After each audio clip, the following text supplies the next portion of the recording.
The National Weather Service in Indianapolis has issued a tornado warning for northeastern Davies County, Greene County, northern Martin County until 10:15 p.m. Eastern Daylight Time.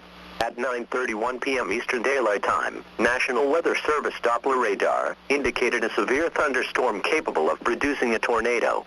This dangerous storm was located near Linton, or 30 miles southeast of Terre Haute, and moving southeast at 35 miles per hour. In addition, at Midland, rotating wall cloud was reported by train spotters at 9:30 p.m. Eastern Daylight Time with this storm. This storm has a history of producing ping-pong-size hail as well. Locations impacted include Bloomfield, Worthington, Swift City, Lyons, Newberry, Crane, Burns City, Owensburg. Take cover now. Move to an interior room on the lowest floor of a sturdy building. Avoid windows. If in a mobile home, a vehicle, or outdoors, move to the closest substantial shelter and protect yourself from flying debris.